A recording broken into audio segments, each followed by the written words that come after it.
Welcome, everybody, to GM Junior Scouting's Fantasy Football Podcast. We're looking at the quarterbacks right now. 6 backup quarterbacks in fantasy, not backup quarterbacks in the NFL, that we think some of them could blossom this year and some could really be into a sort of bite you in the butt. We're going to start off the first guy to me, one of the most intriguing guys, had a breakout season last year in his first year as a starter, Kirk Cousins of the Washington Redskins. And Scott's got some unique insights into Kirk Cousins. Well, one of the things that with Cousins that stands out immediately is the 5 rushing touchdowns from last year. It inflates his value. So for those that are looking at strictly the stat lines and the game logs from last year, and let's say they want to look at it from the perspective of Kirk Cousins had 300 fantasy points last year. So this year I expect him to have 310 to 320. Well, some of that's inflated with those 5 rushing touchdowns. He's not going to have 5 rushing touchdowns again. So, rushing touchdowns for quarterbacks like Cousins are one of those things where you just kind of almost have to take them off the table. Yeah, they're gravy. It's a beautiful thing, but it's unrealistic to expect them, at that rate. Is he going to get 1 or 2? Yeah, maybe, like a lot of quarterbacks do. But 5's kind of a bit of that's a black swan. That's not something that happens very often. So, we need to look at just the pure numbers. And Cousins threw for over 4,000 yards. It was like 4,166. I want to see he had 29 touchdowns, 11 interceptions. He had a good year.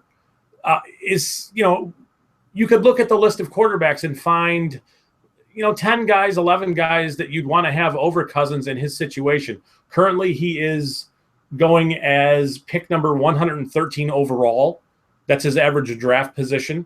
As quarterback 15. To me, that's right about where he should go as a guy with some upside to outperform that position, right? So last year he was a quarterback 1. He was a bottom end quarterback 1, or mid-level to bottom end quarterback 1. If he does that again this year,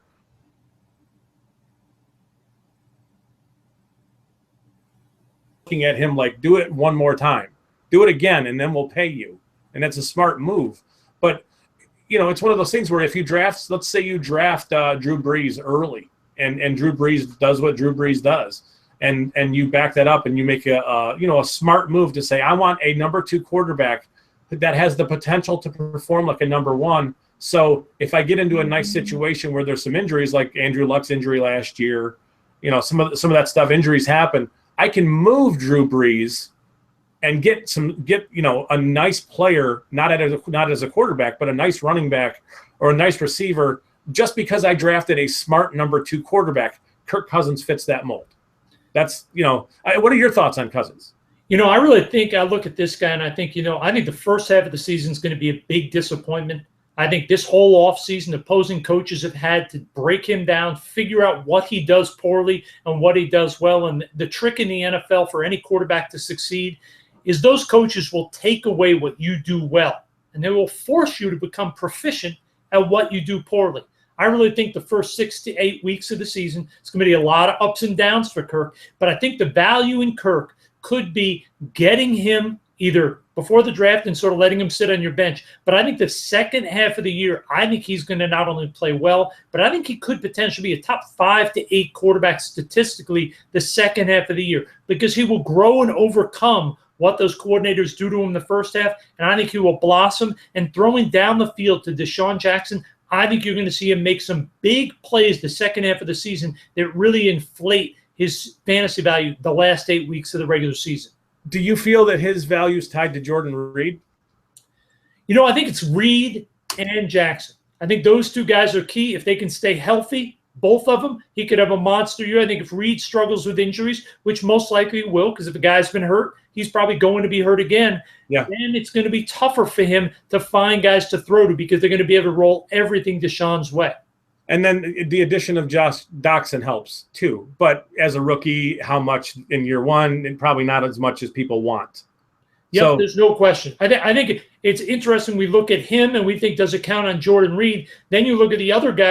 Another guy we're going to talk about, Matt Stafford. His isn't so much counting on Jordan Reed. It's who is he going to go to now that Calvin Johnson isn't there? Is it going to be the Golden Tate show? Is he going to spread the ball around more? I think it's going to be very interesting just to see the mentality of Stafford this will really show us how good of a quarterback he is. Is he a guy that can go through his progressions without having that number one guy and feel comfortable throwing it to anybody? Or is he a guy that's going to make some bad throws and throw the ball up for grabs because he doesn't have that security blanket? And that's what I'm sort of intrigued to see. How are his touchdowns going to be in the red zone? Is he going to force passes? That, to me, is going to be the key to his fantasy success. Oh, absolutely. Yeah, you've nailed what his concerns are. He's answered some of those questions. He's had games where Calvin Johnson has not played. The beneficiary of those games has definitely been Golden Tate, and it's not close. We're in a situation where back in 2014, Calvin missed 4 games. They played Buffalo, Minnesota, New Orleans, and Atlanta. And Golden Tate was targeted 9 times against Buffalo, 12 times against Minnesota, 13 against New Orleans, and 15 times against Atlanta. And in those 4 weeks, he went off for 134 and a touchdown, 44 and no touchdowns, and then he went 154 and a touchdown, 151 and a touchdown. That's without Calvin on the field.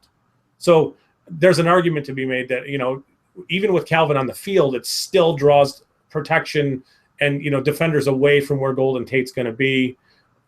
This year, there were moments when Calvin was so hobbled, he played, but he was just so ineffective that he wouldn't even run routes. So, he was just he was a decoy. And in those games, they were late in the 2015 season. Green Bay, he had 10 targets, 8 catches for 63 yards. St. Louis, he had 10 targets, 9 catches for 60 yards and 2 scores. New Orleans, he had 6 targets, 6 catches, 45 yards and 2 scores. Now, a corollary to that is the way the offense changed after Joe Lombardi was fired. Joe Lombardi put Stafford in a very bad situation for what his skill set is, which is asking him to hold on to the ball too long and read defenses in the face of pressure. What Jim Bob Cooter was able to do the last 7-8 games was basically take the pressure away by getting rid of the ball as fast as possible. So you saw the concept that while the Lions didn't attack they didn't attack down the field, they were much more efficient because they threw the ball quicker and shorter throws. And when you look at the concept of that kind of an offense, who does that benefit? A player like Golden Tate. And then you add Marvin Jones into the mix, and he's a guy that can make guys miss. I think he's more of a deeper threat than Golden Tate is. Some numbers. Last year, weeks 1 to 9, Stafford was just over 65%. His yards per attempt was 6.97. His touchdown percentage was 4.35, and his interception percentage was 3.68. That's with Joe Lombardi. With Jim Bob Cooter, his completion percentage went to 70%, 7.44 yards per attempt, 6.48 touchdown percentage, 0.68 interception percentage.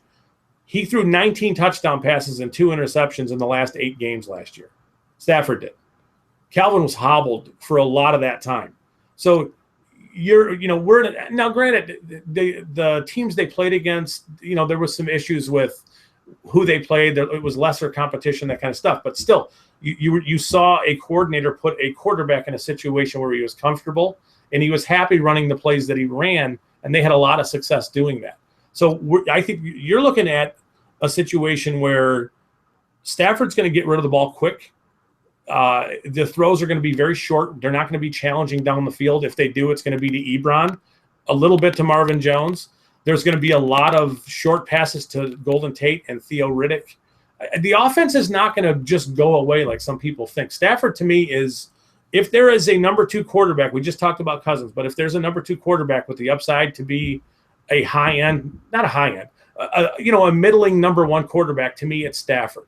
So in the mold we talked about earlier, where you draft a guy that like a Drew Brees or Andrew Luck or whoever it is, and you back that up with Matt Stafford, there's a situation where you could see how Stafford could outperform. Stafford's going to outperform his position. He's being drafted as quarterback 16, as the first pick in the 10th round of fantasy drafts, and he will outperform that.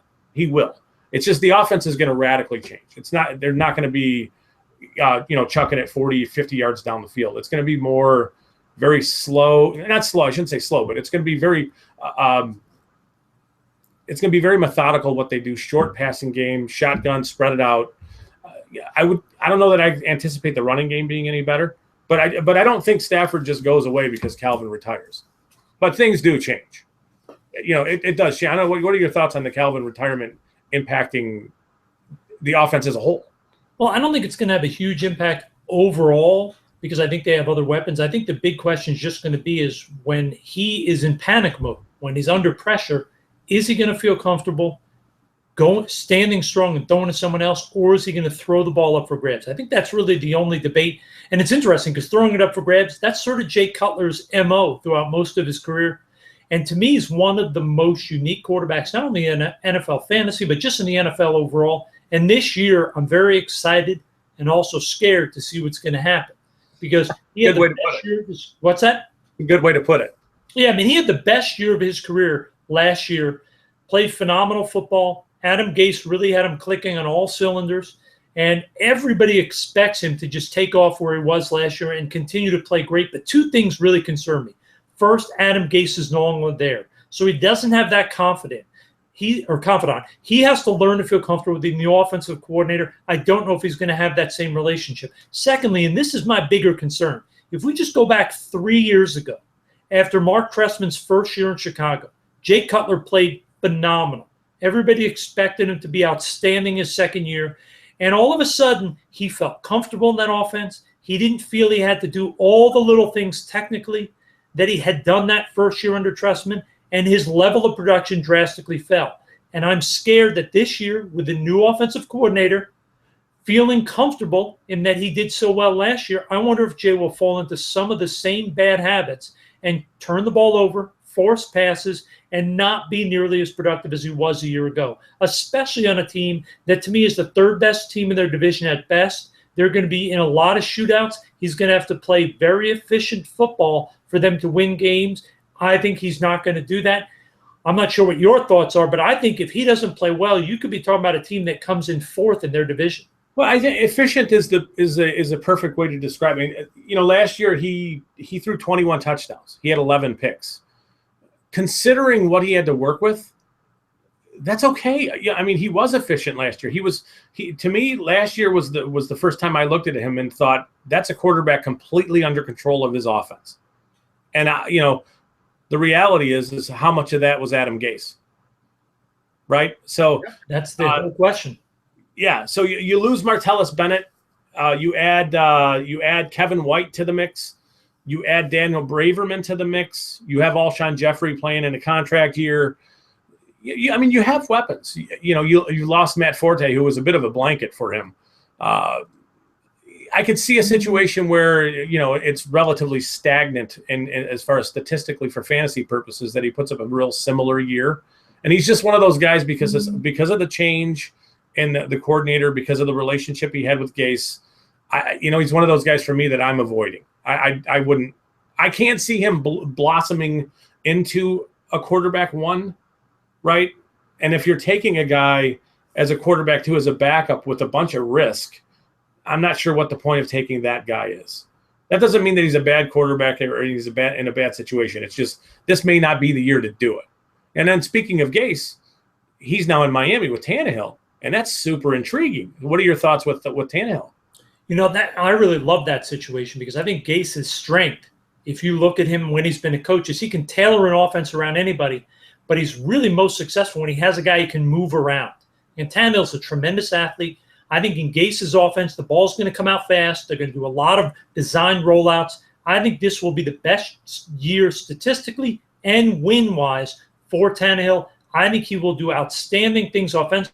I think overall they're still not going to be a very good team because defensively they'll be a joke, I think, or at least below average. But I think offensively, Tannehill's going to do some real special things. And you talked about Kirk Cousins getting those 5 rushing touchdowns, sort of being a fluke. I think with Tannehill, you could see him push the 8 to 10 touchdowns rushing this year, in addition to what he's going to do throwing the ball. I really think he could be the breakout quarterback of that bottom tier of guys around the league. Well, Tannehill is going as quarterback 21 at pick 141 overall. And to me, there is so much value in waiting for a player like that. You have Jarvis Landry, you have Devontae Parker, you have Leonte Carroo, who's a rookie, very good route runner, but he's a rookie. Kenny Stills, tight end Jordan Cameron, who's pretty injury prone himself, but they have talent there. And if Gase has shown us anything, it's that he's able to extract as much out of the players as he can, because he knows how to put them all in situations where they can excel. He's not going to ask, he's not going to ask some of these guys to do things that they just can't do, because that's what he wants them to do. He's going to figure out what they do well and let them do that. And for that reason, Tannehill, I would be excited to draft Tannehill as my number 2 quarterback. In fact, there might be a situation where I could talk myself into just ignoring the position entirely and drafting Matt Stafford in round 10 and Tannehill in round 12, and expecting one of them to kind of emerge to the fore and playing the matchup game, and loading up those first 9 picks with other players. I mean, there is a methodology to that. It's just, Tannehill had a good year last year. He threw for 4,200 yards. He threw for 24 touchdowns. Can he get to 26 or 28? Could he with Gase? Yeah, he could pretty quick. I mean, Gase has proven that it doesn't take a lot of time for him to get guys turned and going in the right direction. And it's not like Tannehill was in a bad place. It's just, he, like you said earlier, this is the perfect type of athletic player playing the position that Gase can do some things with. So Tannehill is one of those guys that I'd be targeting if I were in a fantasy draft soon. I'd be targeting, because I think he's going to come a little higher as we get closer to the real season. Now, the one thing I would say is that in the Miami situation is that I don't trust their running game at all. It's Jay Ajayi and Kenyon Drake. And, coming out, evaluating Ajayi's injury prone. He's going to be injury prone. He runs into contact. He refuses to not. I mean, he's one of those guys who doesn't avoid contact. He actually seeks it out. And he runs. He doesn't run real low to the ground. He kind of exposes his frame to contact. I think he's one of those guys that's going to be dinged up a little bit. As an aside to that, if you have Ajayi and he goes off the first 4 or 5 weeks, he might be a guy you might want to move, just because the injuries are coming. But I'll tell you, if Ajayi gets hurt and they've got nothing as a running game, it's gonna make everything else problematic for that offense. So that's one little thing to pay attention to, as far as a bit of a detractor, offensively. Let's move on to Marcus Mariota. He's an intriguing player. I don't think this is a great situation for him right now with what Tennessee's going to try to do on offense. What do you think? I think it's a great situation for him football-wise, just not fantasy-wise. I think when you look at that team, they have a marginal offensive line. Chance Warmack has never developed. I think overall it's an adequate line. But you're talking about a rookie Jack Conklin, Taylor Lewan, young guys. I think a year from now you could be talking about a good offensive line. But right now it's inconsistent. They get DeMarco Murray. They draft Derrick Henry. They have a quarterback who is still learning to be a pocket passer. I would be shocked if they don't average 35 to 40 rushing attempts per game. They're going to limit what Mariota does. I will bet he is highly efficient this year. I would be shocked if he's not close to or above 70% completion percentage. And I would bet he's going to be 2.5 to 3 to 1 touchdown interceptions. All that being said, I don't even know if he's going to break 20 touchdowns. I think he might be in that 17 to 20 touchdowns and 7 to 9 picks, because I think they're going to limit what they ask him to do. They're going to throw to the tight end Walker a ton. Yes. Not going to take many chances. But I wouldn't want him for fantasy. Do I think Mariota is going to be a good quarterback long-term? Yes. But this year for fantasy, to me, it's not a guy you want to go get. I agree. He's almost a punt. I would prefer to let somebody else have to deal with the frustration of watching them run the ball over and over, especially when you look at the tools they have. Dorial Green-Beckham needs to emerge as a down the field playmaker, and in order to do that, he needs to be given the opportunity to do that. I don't know that we're going to see a lot of that.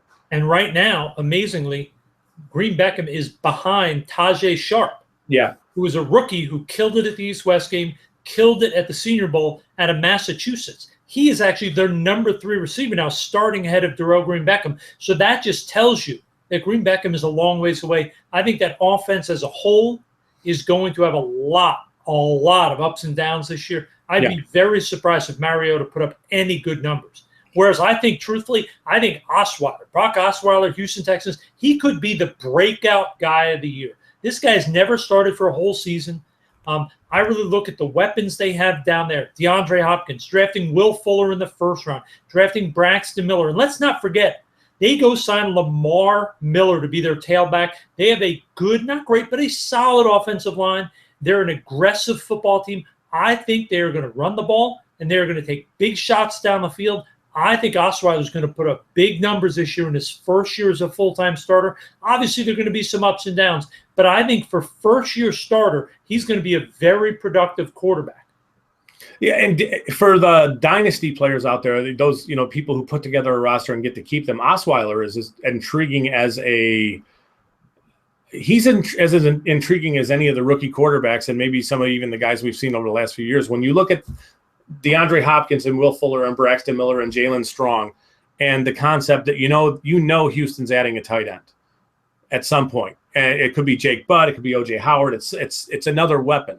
And when you put all those guys together and you say, yeah, Will Fuller's a rookie, Braxton Miller's a rookie, Jalen Strong's kind of a rookie. He was a rookie last year, but he didn't play. And Hopkins is a monster. You need one of those guys to emerge as a playmaker, and you're going to get that. I think 1 to 2 to 3 years down the line, you're looking at this offense as being a potential powerhouse with Lamar Miller as their running back.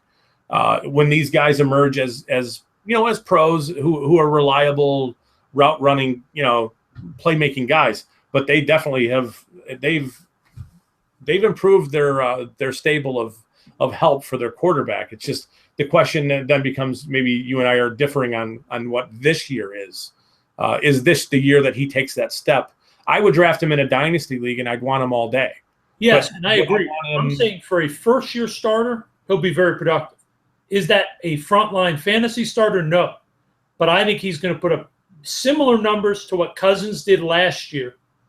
But I think the real value for him is 3 years from now, when he's comfortable, when Will Fuller's developed, when Braxton Miller's developed. They're three big-time weapons. I think you're right. They may add a tight end, Lamar Miller. That's when I think when you look at 2018 or 19, that's when, to me, you're going to see a dominant offense, a league leader in passing for Osweiler. But, yeah, right now, this year, first-year starter, no. He is not going to be that guy. And he's being drafted as quarterback 25. So he's he's for the most part, he is a number 3 quarterback on most fantasy teams. And that's a fair spot for him to go. And we're going to outperform that, though. What's that? He'll outperform that position. Oh, there's no question he'll outperform that. By the end of the year, he'll be a solid 2. But he's not a guy you want as your starter in a fantasy league this year, in my opinion. No, I agree. So if you have and just a little theory, if you have a stud quarterback who you're relying upon, and if it's Cam Newton, let's say, there's no reason to go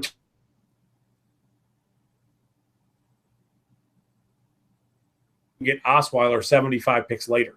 Yeah, no question. So, but yeah, I think we're both on the concept that Osweiler is a better developmental player, fantasy-wise, than he is a redraft guy this year. Yep, there's no question. Well, that wraps up the quarterbacks. We're going to come back in just a few seconds and take a look at a handful of running backs, guys that we think could blossom this year, and guys you may want to stay away from. So come right back and check in with us. We'll be right back with the running backs.